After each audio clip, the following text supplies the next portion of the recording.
मोठ्या संख्येने श्रद्धाळू रामललाच्या दर्शनासाठी अयोध्याला पोहोचत आहेत। तुम्हाला दाखवण्याचा प्रयत्न करतो की हे सगळे श्रद्धाळू महाराष्ट्रावरून इथे आलेले आहेत आणि त्यांच्याकडून आपण जाणून घेण्याचा प्रयत्न करू। नक्की काय सांगाल काका, आपण अयोध्याला आलेला आहे? महाराष्ट्र प्रदेशावरून आलो आम्ही। अत्यंत चांगलं असं मंदिर उभारलेलं आहे मोदी सरकारने, व्यवस्थित सुविधा केलेली आहे। कसं वाटतंय? एकदम चांगलं वाटतंय। भाविक मोठ्या संख्येने अयोध्या पोहोचलेले आहेत। काही महिलांना आपण जाणून घेण्याचा प्रयत्न करू। काय सांगाल, आपण महाराष्ट्रावरून आलेला आहे, कुठून आला आहे, दर्शन झालं का तुम्हाला? झालं दर्शन। काका काय सांगाल, आपण महाराष्ट्रामधून आम्ही आलो दर्शनासाठी। कसं वाटतंय? चांगलं वाटतंय। दर्शन भेटला का? हा, आणि मोठ्या संख्येने भाविक अयोध्याला पोहोचत आहे।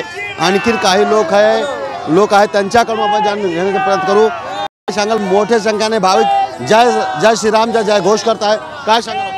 500 वर्ष स्वप्न पुरं झालं आपल्या लोकांचं, सगळ्या जनतेत 500 वर्ष स्वप्न पुरं झालं। राम मंदिर एकदम एक नंबर बांधलेलं आहे सगळं। आता राम मंदिर वाटते पाहून लोकांच्या मनामध्ये समाधान वाटतो आहे आणि काही लोक महाराष्ट्रावरून आले आहे। मोठ्या संख्येने भाविक इथे येत आहे। दर दिवशी 2 ते 3 लाख लोक दर्शनासाठी भाविक पोहोचत आहे। काय सांगाल आपण? खूप छान वाटलं, खूप दर्शन व्यवस्थित झालं, खूप आनंद वाटला आम्हाला। आणि लोकांना काय संदेश देणार? इथं खूप छान सोय केली सगळ्यांची।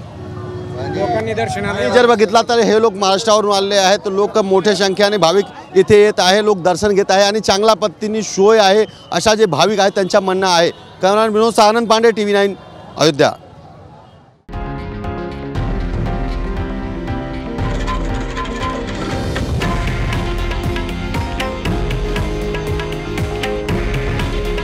हे आहे देशातील नंबर 1 न्यूज नेटवर्क आणि आपण पाहत आहात TV9 मराठी।